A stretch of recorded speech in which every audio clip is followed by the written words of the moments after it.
So I make this video based around Leicestershire. Meanwhile, there's a lot going on over in London at the minute. Unfortunately, I couldn't make it, otherwise I would have absolutely loved to. But my point though is there is maybe not a civil war on the way, but there is definitely somewhat of an uprising.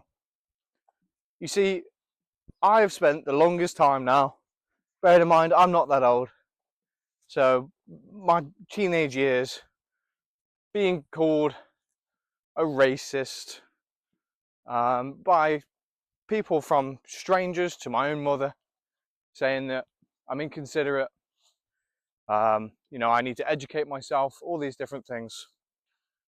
And it seems like over the last couple of years, even people that just would have refused to speak about politics or Islam, a few years ago, right now, everyone seems like they're getting involved. And I've got to say, it's really reassuring to know that although the English only make up for 75% of the population in England, there's one thing that a lot of people haven't thought about. You see, there's a quote I've heard, and it goes along the lines of, "You will lose your girl the same way you got her." And that's to say, if you get with a girl because she cheats on her boyfriend, she'll cheat on you. And I'm a believer in that. But you see, I also think the same is true about that 25% of the population here in the UK now. A lot of those people have only come here because it benefits them. That's it. That's the only reason that they're here. And I think if it no longer benefits them to be here, I think they'll leave. I genuinely think these people that are around burning St. George's Cross, burning the Union flag, it's my honest belief that they are only here for their own convenience, more so than they are here to see a complete downfall of the UK.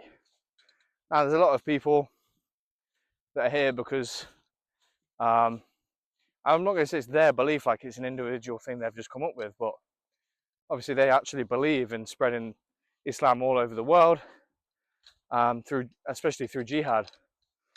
That is an actual thing. That's why we had the Crusades in the first place. But I think that when we start to show a bit of resilience, and when we start to show a bit of pushback, and that we don't want to just stand aside and watch our culture, our heritage, our people, our country just crumble and fall apart, I think a lot of people will leave just as quickly as they came here. I don't think it will take as much as what people seem to think it will. I don't think necessarily there's going to be this big massive civil war. Civil unrest, I almost cannot deny that it's going to happen. But you have to bear in mind that people are talking about the army getting involved and whatnot. I just don't think the army's going to get involved either.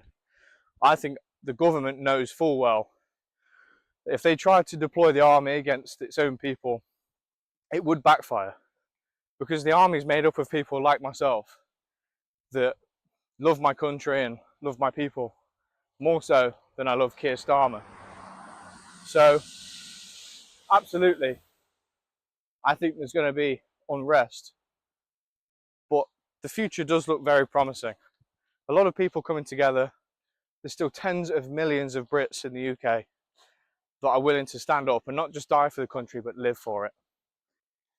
But it's so easy to forget that the reason we have a mass migration problem is because this is one of the best countries in the world, and people want to come from all over the world to be here in our country. And it's within our capabilities to regain that.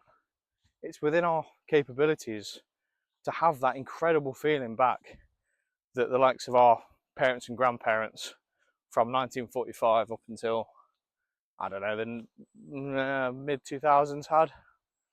Obviously, my grandparents that lived through the war and post-war Britain are extremely poor. And again, when I look back at it, I don't really feel like it was that long.